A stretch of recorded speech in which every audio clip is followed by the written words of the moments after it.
can assure you that what you will observe is a vast wasteland. They want to try and channel it for good. Deny what they think is false, argue what they think is false.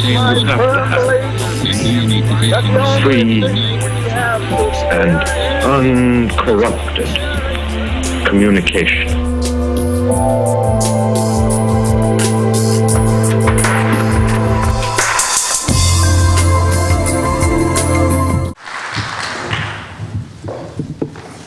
Hi there, thank you for coming this afternoon.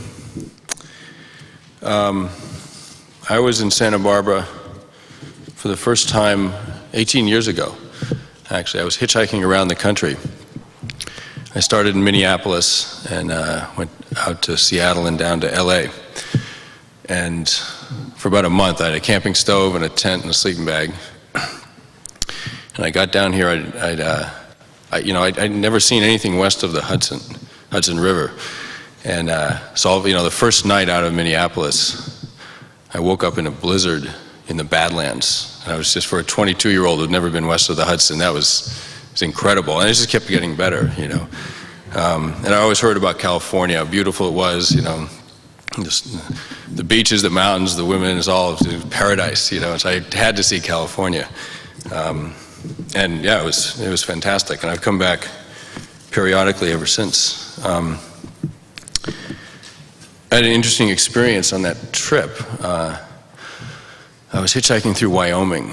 It was incredibly cold, and I was going through the northeast corner, I think, of Wyoming, Gillette, Wyoming. Very tough, poor little town, industrial town, a mining town, I think. And I was out on the highway, and no one would give me a ride. In fact, it was so overtly hostile that cars that didn't throw things at me, I thought was good. Like if a car went by, forget the ride, if they just didn't throw a beer can at me, I thought I liked them, And I was stuck out there for a long time, but this guy walked up to me, and he really looked sort of like a bum, I mean, his hair was matted and his clothes were torn, he was dirty, and he just looked like hell. It looked like he'd had a rough time.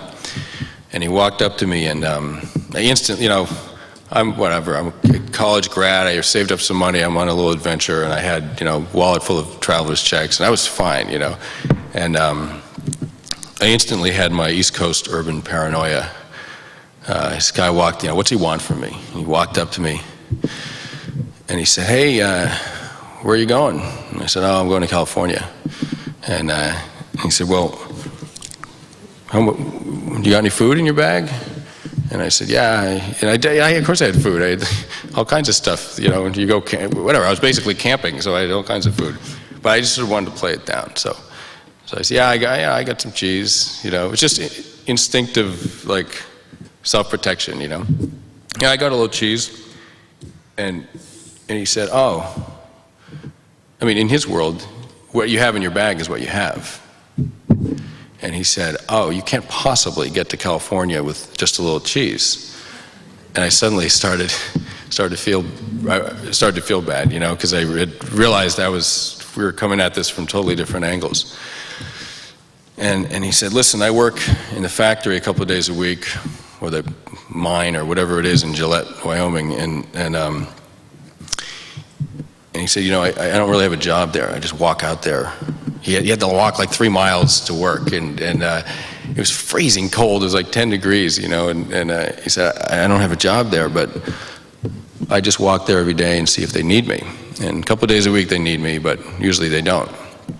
And I'm walking back now because they didn't need me today, so I won't be needing my lunch. So since you only have some cheese to get to California with, I want to give you my lunch. And you can imagine, it's like, oh, don't do that, please. I was realizing I was going to feel bad about this the rest of my life, And he insisted, and he gave me a bologna sandwich, an apple, a Coke, and a bag of potato chips. And obviously, I don't know if I feel bad about it anymore, but I certainly drew a lesson from it. And it was on that trip that I really thought, wow, the world's an incredible place. It's just it's wide open, and you just meet these incredible people when you travel around in the world. And on a later trip through the West, I met on the Texas border, I met an old guy whose father had been friends with Pancho Villa, the Mexican revolutionary. In fact, his father owned a dry goods store in Presidio, Texas, this little border town.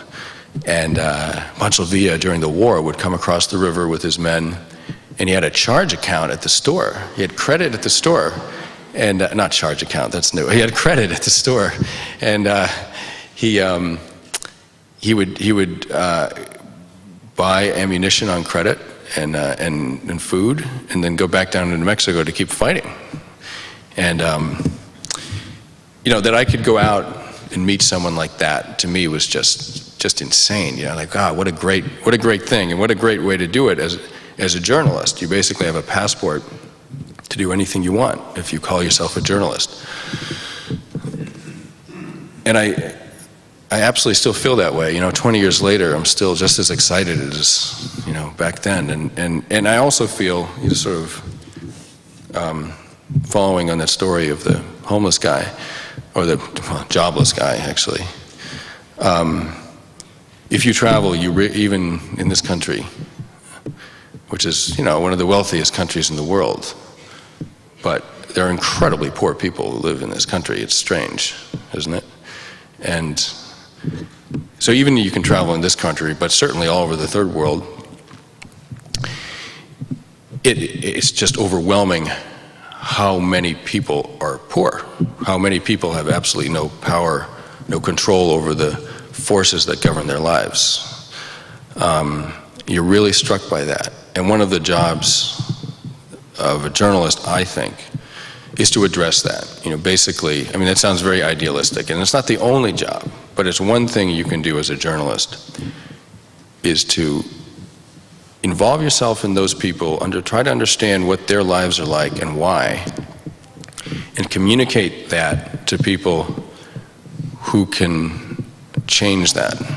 That basically means the West, that means America. I mean, we're basically the most powerful country in the world. We can pretty much make anything happen that we want. And so we're in a unique position. And journalists, it's not that we have to fix every wrong in the world, I'm not saying that, but journalists at least have to feed that information to the US, to people, to voters, really, is what it is, so that they understand what it's like out there.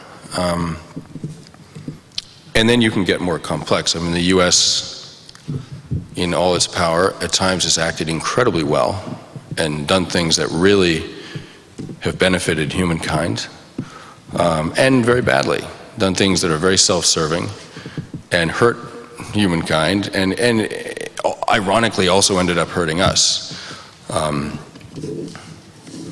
One example is our history in Afghanistan, which I'll get to. I'll just briefly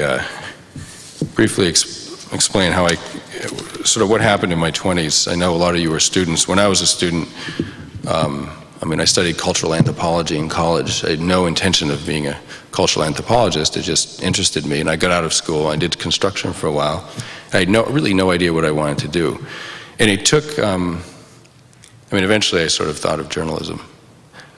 But it took a good 10 years, you know, before I was able to really call myself a working writer, a working journalist. And in the meantime, I waited tables, did a lot of different jobs. They were all good for me, I think, in different ways. But the most interesting job was, I was a climber for tree companies. One day I went to a bar, well, one evening I went to a bar and sat next to this guy, and he had a tree company, and I was totally broke, and we started talking, and he said, look, I'll teach you to work as a climber if you work for me occasionally. I can't hire you full time. It sounded like a good deal. So I work 80, 90 feet in the air, taking trees down with rope and chainsaw. You know, you sort of take it down in pieces. Like if there's a tree over a house or something that has to come down. It's athletic, sort of gymnastic, and it's also sort of intellectually challenging. I mean, each tree is kind of a chess game, kind of a puzzle to see how can you take this down, how can you rig it, you know, right so that you can bring it down quickly. it was a fantastic job. And one day, I mean, what happens? Well, okay, it took about a year to get good at it, and I got good, and I got better, and then I really got quite cocky about it, and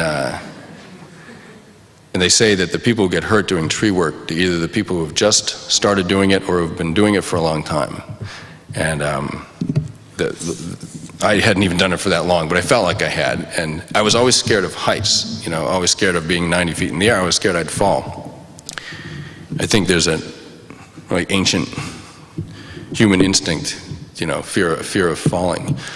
But there's no ancient human instinct against chainsaws, and apparently, because I was using this thing in a very cavalier way. I mean, you use a tool all day, every day. You think of it as your friend, and definitely isn't. And so I buzzed the back of my leg with a saw. I had the strange experience of looking at my Achilles. I saw my Achilles tendon. It was I mean, it didn't hurt. You know, when you're hurt badly like that, it doesn't actually hurt. You're sort of in shock. There's this white rubbery thing about the thickness of a pencil. And so I rappelled down to the ground and swearing the whole way because, you know, I was thinking, I got to finish this job today because I got this other job tomorrow, and I was still, I was angry that I'd screwed up, you know, that now my whole job schedule was off and, you know, et cetera, et cetera. Certain amount of denial there, and so my foreman took me to the hospital, and I got stitched up, and you know, it took me a while to recover. And during that time, I started thinking maybe I'll write a book on dangerous jobs. It felt like they didn't get much respect. It was the early '90s, so you know, extreme sports were really big. I guess they still are. And these, you know, the people who climb cliffs, surf huge waves, kayak, all that stuff. They're incredible athletes. I mean, they do things that are terrifying and nearly impossible. They're amazing athletes. But the nation doesn't really depend on them. I mean, if no one climbed another mountain, we'd all be fine. If people stopped, farming's very dangerous. If people stopped farming, drilling for oil, logging, commercial fishing, all those things, the nation would just grind to a stop. I mean, look at the dock workers' strike. I don't know if that's dangerous or not, but look at the dock workers' strike in San Francisco. I mean, it's a huge problem. And you know, I said in the book, you know, a guy working on an oil rig can't even get a date in an oil town. It's just like these guys do not get, not all men, but they do not get respected in that way. They're very dangerous jobs, and I wanted to write about it. In the sort of grandiose way that unsuccessful writers have. I wanted to correct that, to change that. And so I started researching dangerous jobs. And one was forest firefighting. And, you know, I couldn't get an assignment to save my life, but I loved writing. So I bought myself a plane ticket, saved up some money, and flew out west, out to Idaho, and hung out with the forest firefighters for a summer. That's the first section of this book. I also researched commercial fishing, the dangers of commercial fishing. I was living in Gloucester when I hurt my leg, and fishing town in Massachusetts. And while I was actually limping around in Gloucester from this injury, this huge storm hit, and it ended up being the storm that I wrote about. But I'd gathered that information for just a chapter on commercial fishing, and finally, sort of the third section of this book that was never written, but certainly got me going in a good direction, was war correspondence. And my thinking was, all right, you know, there was a war in Bosnia at the time, and I thought, okay, I'm going to go over there, and I'll hang out with these war correspondents, and I'll write about what the work is like. And if I can't sell a book on dangerous jobs, and I'd written a separate proposal for a book on a storm that my agent had. I thought, if I can't sell either, I'll just stay in Bosnia and I'll just be a war correspondent. It's not, you know, sort of parallel track approach. I thought one or the other has to work. So I went over there, and I had a U.S. passport, 5 notebooks, 10 pens, and a tape recorder. I mean, I had no credentials at all. I had nothing, absolutely nothing, and some cheese.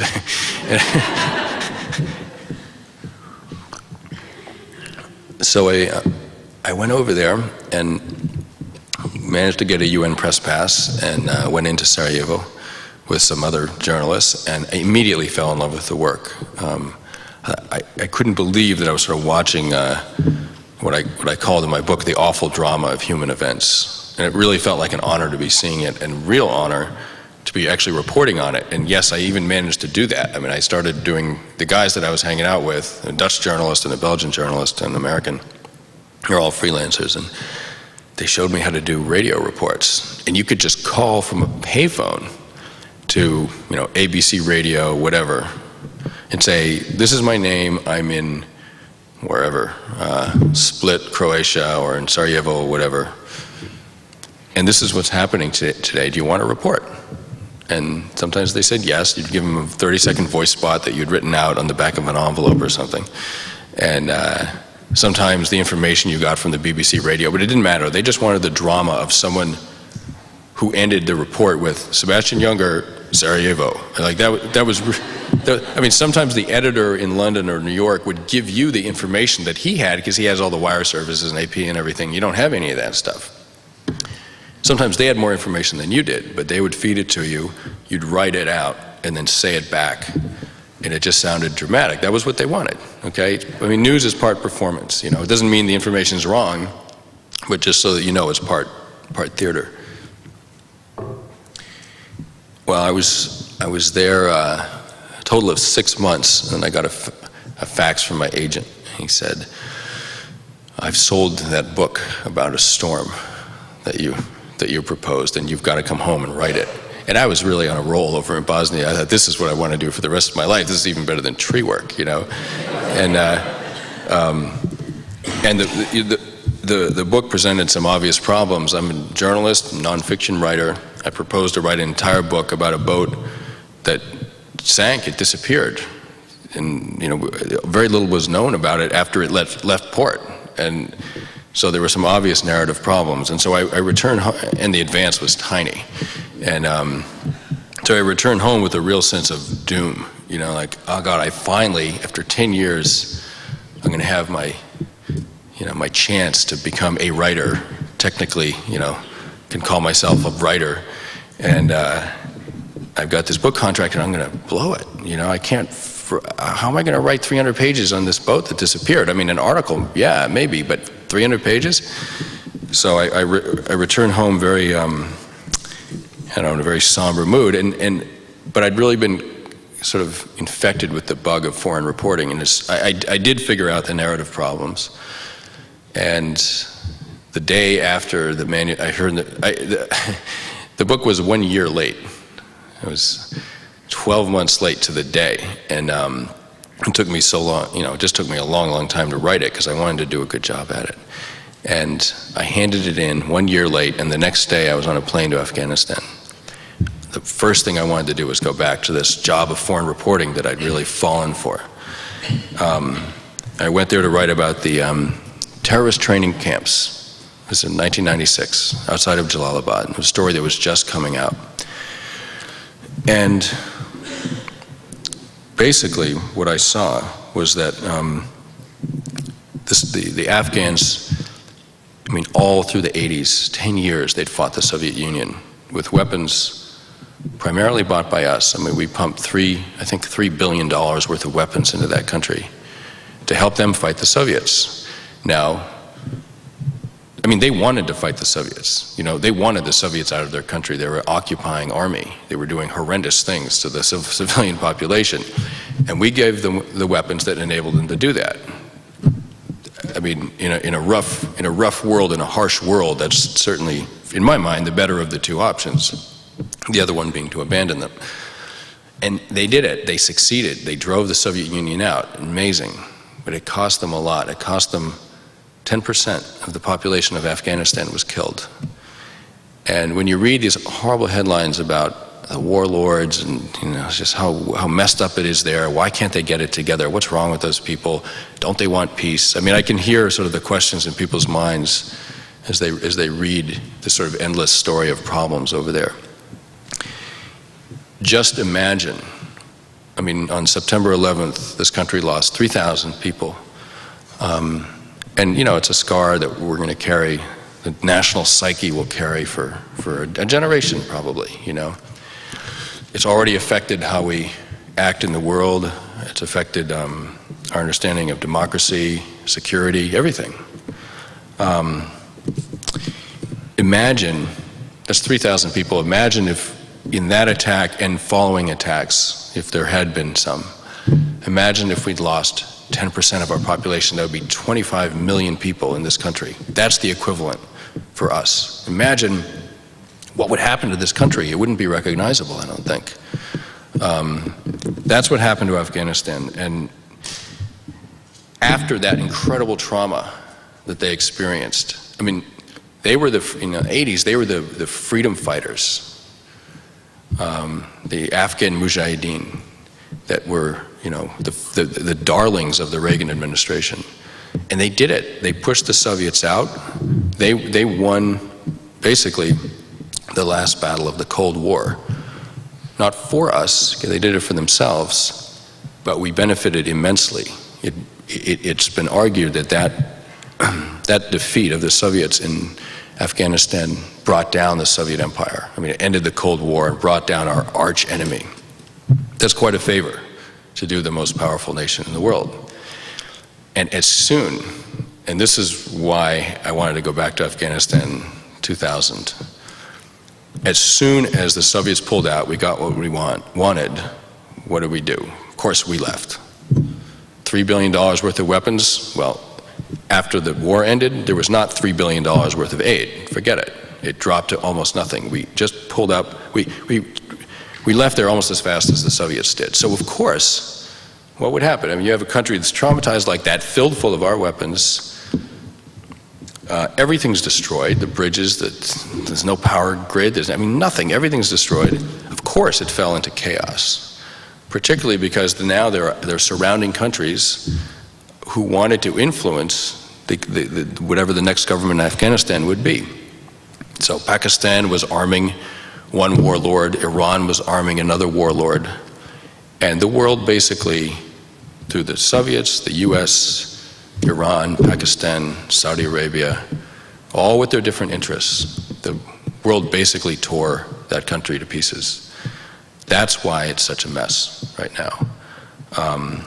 And that allowed Al-Qaeda, I mean, it just became a petri dish for extremism.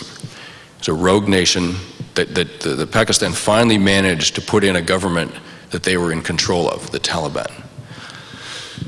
A movement that became so extreme that it was almost like they'd sort of built their own sort of Frankenstein in the basement. You know, by the end, the Taliban were doing things that were extremely embarrassing to Pakistan, including inviting bin Laden in there. It was a rogue nation, accountable to no one, and it was one of the few countries in the world where a criminal group like that could openly seek refuge. Of course, we paid a huge price for that in September 11. I went there in fall of 2000 to spend a month with Ahmed Shah Massoud, who was the leader of the Northern Alliance. And I'd heard about him in '96. I mean, his brilliance as a guerrilla leader was just unparalleled. I mean, even among his enemies, even the people who hated him, they had to admit he was just a hell of a fighter. He was incredible. With 3,000 men, he defended an area called the Panjshir Valley, strategically crucial in Afghanistan. The Soviets invaded it 10 times. I mean, they would send in forces of up to 15,000 men, columns of tanks, attack helicopters, fighter planes, bombers. 10 times they invaded the Panjshir Valley, and with 3,000 men, he stopped them. Each time, they never took it. Can you imagine?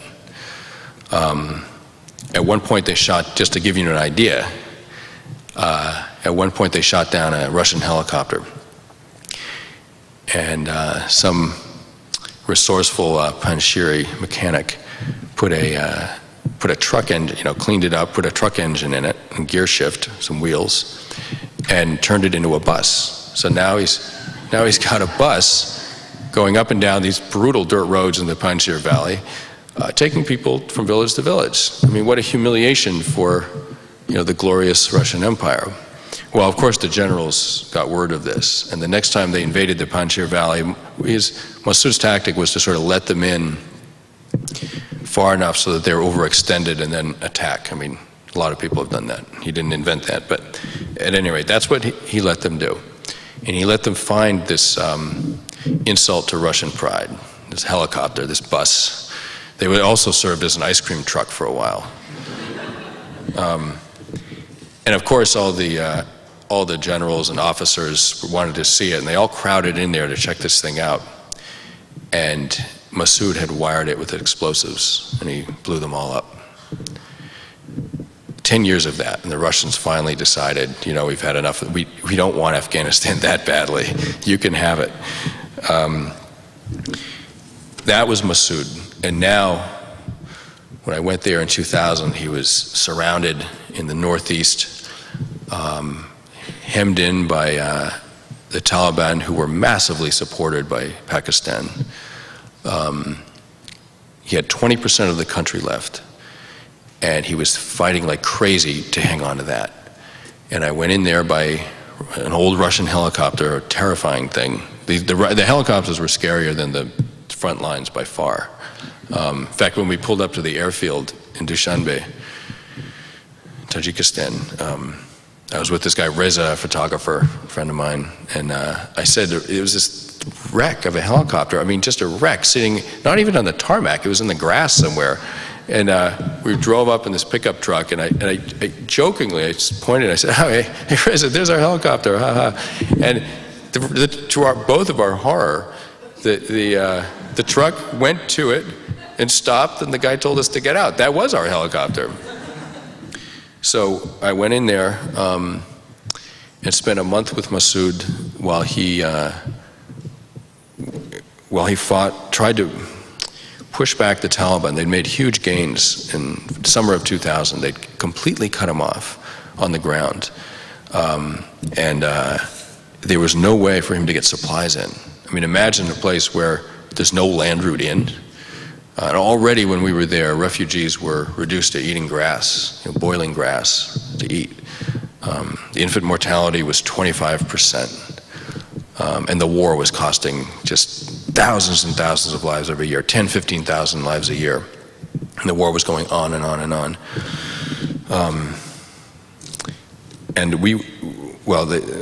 The Taliban had broken through his front lines in August, and even Massoud's friends, his supporters, journalists who had known him, people like that, thought, this is it. I mean, he's a crafty fighter. He's a great guerrilla fighter, but he can't. It's over. He can't pull himself out of this one. And right at that moment, when even his friends were giving up on him, he did an extraordinary thing, a very un-Western thing. He sent one of these awful helicopters out to Tajikistan, where his wife and 4 children were living. And he brought them into the war zone, into the center of it. And basically he was saying, look, you think this is almost over? I haven't even begun to fight. I'm just starting now. Now my family's here. He was also saying to his own men, your families are stuck here. Well, now mine's here too. So I'm not going anywhere. I'm going to fight here until I die. And what we saw was him carrying out those words. He launched a huge offensive, trying to push back the Taliban so he had some supply routes. And it didn't work, actually. He was not able to break open the stranglehold. And so people starved. I mean, people starved that winter because of it. In April, he went to Paris, his first trip outside of that area ever. He went to Paris. He was received as a statesman. He addressed the European Parliament and the French government, and he said, if you only hear one thing that I have to say, it's this, that if you do not take care of the problem in Afghanistan, if you do not pressure Pakistan to stop their support of this war, Al-Qaeda is thriving in Taliban-held areas, and they are planning something very, very serious. And if you do not bring an end to this war by pressuring Pakistan, not only will Afghans continue to suffer, but you in the West will also pay the price. I don't know when, I don't know how or where, but I guarantee you, you will suffer as well. It wasn't a threat, it was a warning, because he knew what was going on. He had a lot of good intelligence from the Taliban side. In fact, you know, what we know now, a year later, is that there was a hell of a lot of people in the world who knew something was coming. I mean, it's really extraordinary. It's not talked about that much. I think because it's extraordinary who didn't know. But, did you guys get that? I mean, I was just in South America doing a story about Al-Qaeda in South America. I just got back. It comes out in the next issue of Vanity Fair. It's a very scary story. Even there, I mean, I talked to an Argentine intelligence agent who I have a letter that he wrote, sent to the American embassy, saying, this is in the winter of 2001, 6 months before, saying, I have information from these Al-Qaeda cells that are in, there's an area called Triple Border, Paraguay, Brazil, and Argentina all come together. It's a large Muslim population. Hezbollah has been there for a long time, and now Al-Qaeda is there. He had informants there, and he wrote a letter saying, they're going to fly planes into your buildings. World Trade Center, Pentagon, White House. I mean, he really had good information. He didn't know quite when, but I just came back from there. I can't tell you how many stories I heard like that. There was a Moroccan guy, Abdel Fattah, who was arrested. He'd worked with Al-Qaeda there, and they freaked him out, and he wanted to go home, basically. He was just a kid. And he robbed a taxi in Brazil to fly home, and because he didn't have any money. He was arrested, and from jail, he wrote a letter, gave to his lawyer, typed letter, said to his lawyer, please give this to the US Embassy. There's going to be 2 huge explosions in New York next week. This was right before 9/11. She didn't hand the letter over, and even if she had, I don't think anything would have happened. At any rate, lest you doubt that Massoud knew what was coming, that information was all over the place. Fattah was a 27-year-old, I mean, the lowest ranking member of an Al-Qaeda cell ever. You know, he just joined. He was sort of this wide-eyed kid, and even he knew, in South America. So anyway, Massoud knew. Was ignored, and on September 9th, he was interviewed by 2 journalists. They were actually Al-Qaeda agents. They had a camera packed with explosives, either camera or a battery belt, no one's quite sure. And they blew themselves and him up on September 9th. 2 days later, of course, there were the attacks in this country. We're very lucky that they couldn't get to him until the 9th of September. Well, for that matter, we're very lucky that he fought for 7 years and didn't just give up and let them take over the rest of Afghanistan. But we're really lucky. They took them a month to get to him. They tried to get to him in early August. They couldn't. Had they would have had a month. Basically, they would not have been able to wipe out the Northern Alliance with Massoud in command. He was too capable a commander. They had to get rid of him to wipe out the Northern Alliance.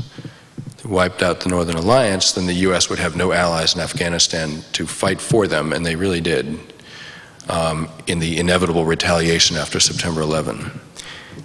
And I'm really jumping around here, but I was back there last fall to watch with the Northern Alliance to cover the American involvement.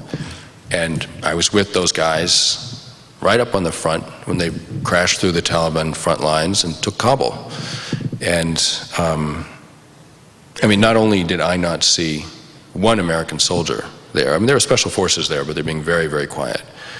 There wasn't even one American soldier wounded taking Kabul. The people who fought and died liberating Kabul from the Taliban were Afghans. Had the Americans had to do it, like the Russians did, had they not had the Afghans on the ground to fight for them, had it been 20,000 American troops on foot in Afghanistan trying to take Kabul, the resistance would have been much, much greater, and the casualties on both sides would have just been horrific. And that's what they were counting on, and they didn't get the timing right. We were very, very lucky. All right, I'm going to read a section. Okay, I'm going to read a section from my trip in 2000. And I like this section because it partly talks about a sort of crisis, a little dilemma I had as a journalist in covering war, a sort of moral dilemma in covering wars. It also talks about Massoud as a leader. I was really overwhelmed by him. I mean, he had a compassion and an intelligence and a vision for a free country, for a democratic system that that we could learn from here. He was extraordinary.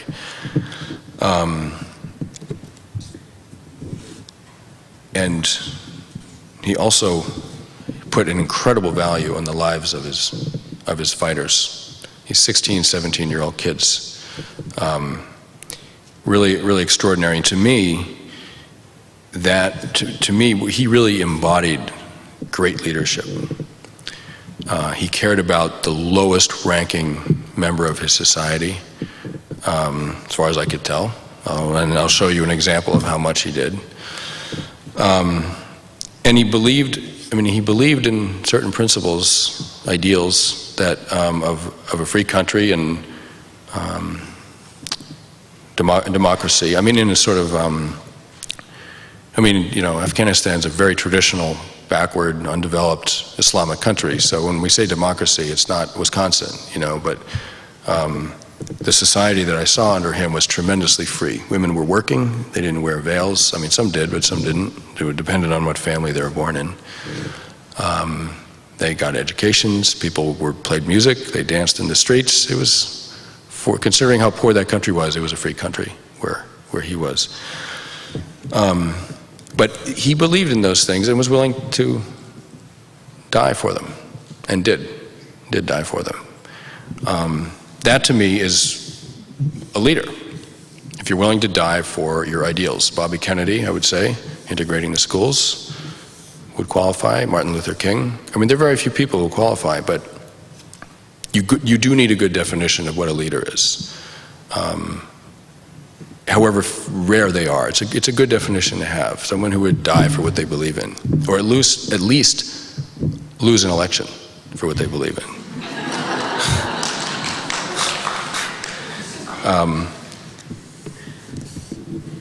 Okay, right before this offensive started, Massoud, he wanted to scout out he commanded something like 20,000 men.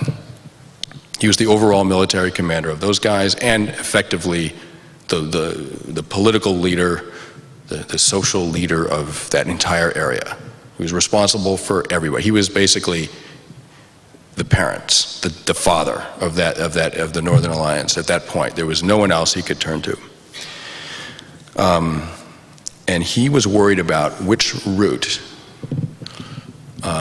his men were going to take to attack a strategic position called Katekala. And so I went with him, Reza and I went with him as he went forward to the front lines, and even beyond the front lines, into no man's land with a pair of binoculars to scout out the best route for 200 or so soldiers who were attacking this one critical point in the front line. Imagine Schwarzkopf, Kissinger, whoever, in no man's land with a pair of binoculars, risking his life. Well, of course the Taliban saw him. He was extremely close. Front lines, when there's not fighting going on, they're deathly still places. I mean, nothing moves. Anything that moves gets shot at, Of course the Taliban saw him, they shot at him. The bullet hit between his feet. So he got out of there. But he got the information he wanted. He figured out where they'd laid their mines. I don't know how with a pair of binoculars you tell that, but he did. And he came back, and a few days later he instructed his commanders, and finally the big day came. We'd been there a month, and the attack started. I woke up at dawn. The sky was pale blue and promised a warm, clear day, which meant that the offensive was on. Reza and I ate some bread and drank tea and then went outside with the fighters. There seemed to be more of them milling around, and they were talking less than usual. They stood in tense little groups in the morning sun, waiting for Commander Massoud to emerge from his quarters. The artillery fire started up in late morning, a dull smattering of explosions on the front line, and the occasional heavy boom of a nearby tank. The plan was for Massoud's forces to attack at dusk along the ridge, drawing attention to that part of the front, and then around midnight other attacks would be launched farther south.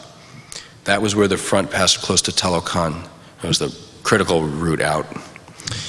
As the afternoon went by, the artillery fire became more and more regular, and then suddenly at 5:15, a spate of radio calls came into the bunker. Massoud stood up and went outside. It had begun. Explosions flashed continually against the Taliban positions on the ridge, and rockets started streaking back and forth across the dark valley. We could see the lights from 3 Taliban tanks that were making their way along the ridgeline to reinforce positions that were getting overrun. A local cameraman named Yusuf had shown me footage of seasoned mujahideen attacking a hill, and I was surprised by how calm and purposeful the process was. In his video, the men moved forward at a crouch, stopping to shoot from time to time and then moving forward again until they had reached the top of the hill. They never stopped advancing, and they never went faster than a walk. Unfortunately, I doubted that the battle I was watching was being conducted with such grace. They were just kids up there, mostly, on the hill in the dark with the landmines and the machine gun fire and the Taliban tanks. Massoud was yelling on the radio a lot, long bursts of Dari and then short silences while whoever he was talking to tried to explain himself.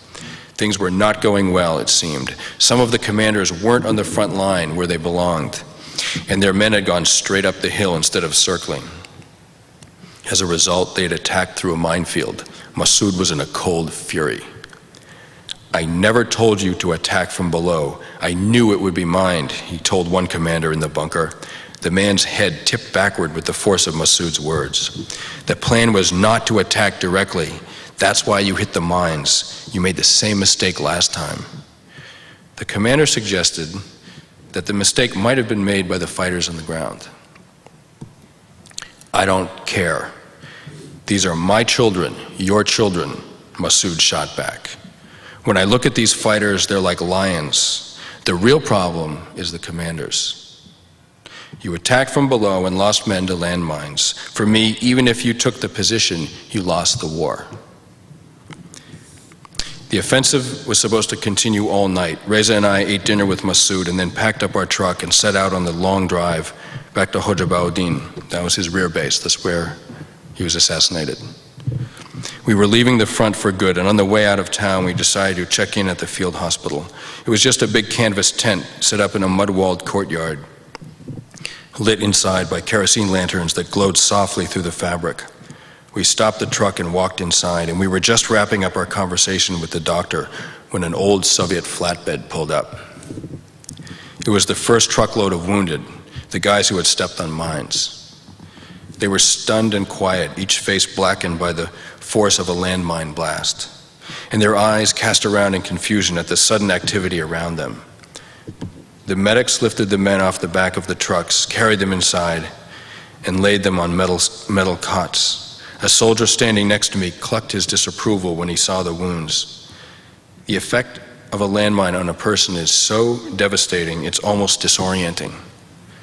It takes several minutes to understand that the sack of bones and blood and shredded cloth that you're looking at used to be a man's leg. One man lost a leg at the ankle. Another man lost a leg at the shin. A third man lost an entire leg to the waist. This man didn't seem to be in pain, and he didn't seem to have any understanding of what had happened to him. Both would come later. "My back hurts," he kept saying. "There's something wrong with my back." The medics worked quickly and wordlessly in the lamplight, wrapping the stumps of the legs with gauze. The wounded men would be flown out by helicopter the next day and would eventually wind up in a hospital in Tajikistan. "This is war," Reza hissed over and over again as he shot photos. This is what war means. Reza had covered a lot of wars and seen plenty of this in his life, but I hadn't. I ducked out of the tent and stood in the cold darkness, leaning against a wall. Dogs were barking in the distance, and a soldier shouted into his radio that the wounded were coming in and they needed more medicine now. I thought about what Reza had said, and after a while I went back inside. This was the war too, and you have to look straight at it, I told myself.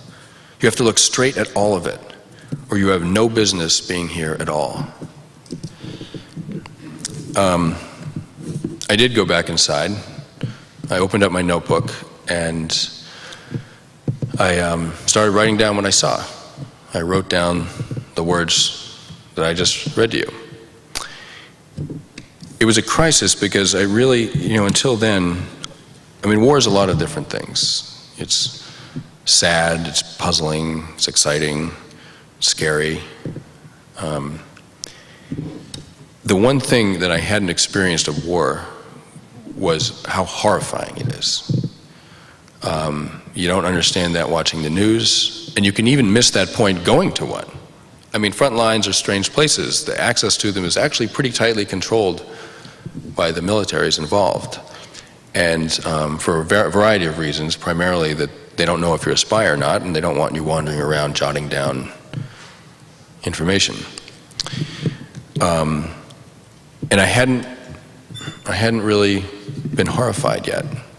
And I realized that if I didn't go back in that tent, that's fine, but I really would lose the right to cover another war. You can't be selective about what you want to deal with and what you don't. You're really responsible for all of it. And I would say that applies to an individual and to a nation as well. If you're a nation that wages war, and every nation has, pretty much, you can affect a lot of good in the world. It's possible. We went into Bosnia and Kosovo, for that matter into Afghanistan, and stopped bloodshed that was costing thousands and thousands of lives and would have gone on for years and years, and it worked. It really did.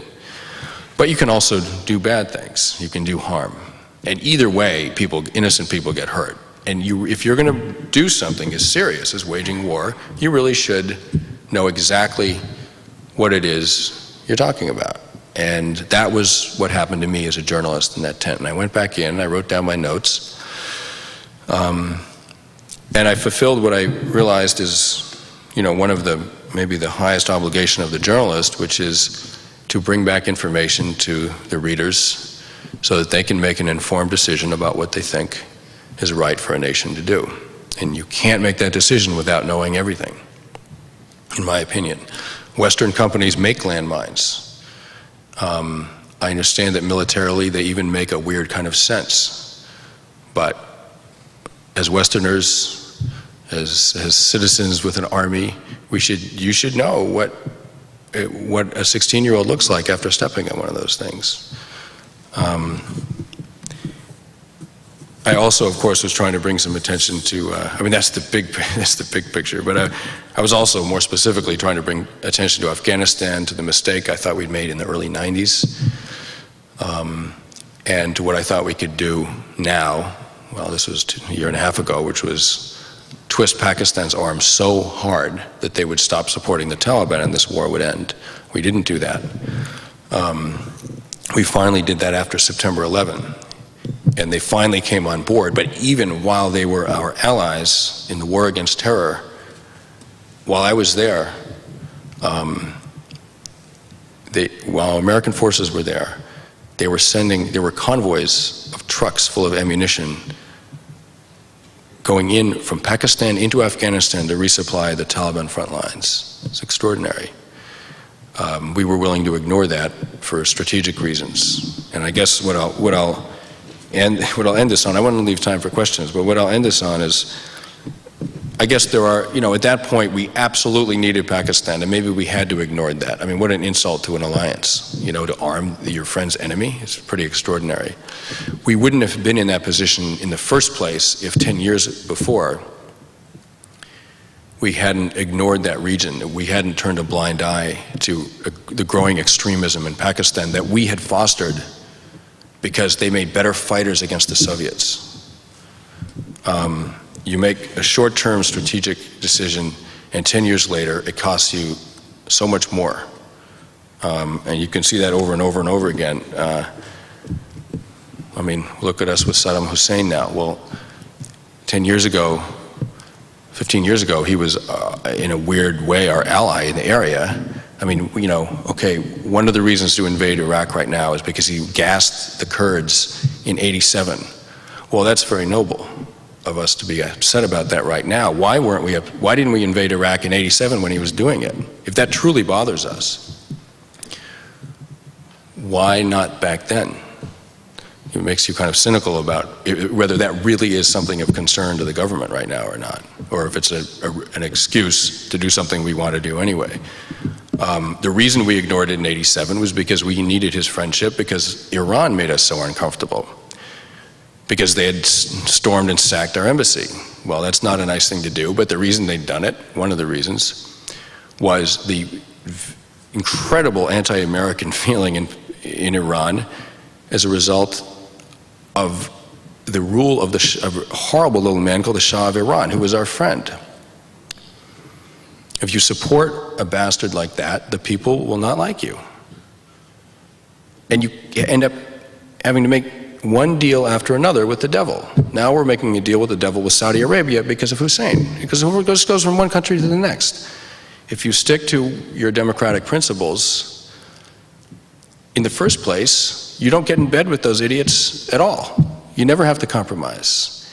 It might complicate your life diplomatically at first, certainly it will, but why not think 10 years ahead or a generation ahead? Why not, you know? That's leadership, is to think the generation ahead. Not what will solve today's problem. The Shah of Iran, when Reza was 17, my friend Reza, when he was 17, he was politically active, you know, handing out pamphlets and stuff. He was thrown in jail by the special police of the Shah of Iran, our friend, our ally, into solitary confinement and tortured for 3 years, 17-year-old boy. You can't support governments like that and expect the world not to hate you. And even if you don't mind the world hating you, it still makes your life miserable, because you end up dealing with one scoundrel after another, and that's, in my opinion, why we're here right now. All right, I promise this is the last point. I feel like I'm lecturing you or something. I really don't mean to sound so serious, but I guess it is a serious time. I guess the last point I would make is to sort of make a case for continuing to support Afghanistan, to try and put that country back together. The reason it's such a mess right now is because there's just not enough in there. There aren't enough peacekeepers, there isn't enough money. Kosovo, a country of 2 million people, has 50,000 peacekeepers, 1 for every 40 inhabitants. Well, that's why the peacekeeping is working. Enormous amount of financial aid. Afghanistan is 25 million people, and there's 5,000 peacekeepers. It's not going to work. The White House just requested $250 million in emergency aid to rebuild Afghanistan. That's $10 per Afghan. I mean, give me a break. If we go to war in Iraq, it'll be $9 billion a month. In Iraq, we haven't even proved that Al-Qaeda was in Iraq. And we're possibly going to let Afghanistan fall apart again. Afghanistan, the only country that Al-Qaeda really, really established itself in, and we're going to let that fall apart for $250 million a year, and we're spending $9 billion a month to invade Iraq. It just doesn't make sense. It does not make sense. And I mean, I know this is a pretty liberal place, and my guess is you've been active in voicing your feelings, etc. But I mean, in some ways, I should be saying this in Texas. I mean, I have said this in Texas, actually. I escaped running out the back door, but I did get to say it. No, the citizenry really needs to speak out. We hired I mean, these guys work for us. We hired them. We hired the government like you hire a lawyer or an accountant or a gardener. They work for us, you know. And if they're not being honest with their employers, that's us. Just tell them about it on election day, next election. Very important. I'm sure I'll get dragged off the stage when I run out of time, so I'll just use the rest of the time to take questions. Thank you for listening to me rant.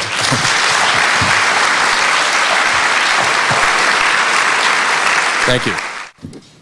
Do you have a question, or all right? This is the last question. Then I have to drive to LA, unfortunately. Okay. I have a couple of questions actually. From what I gathered, you've become a journalist to become a voice for the people. Yeah.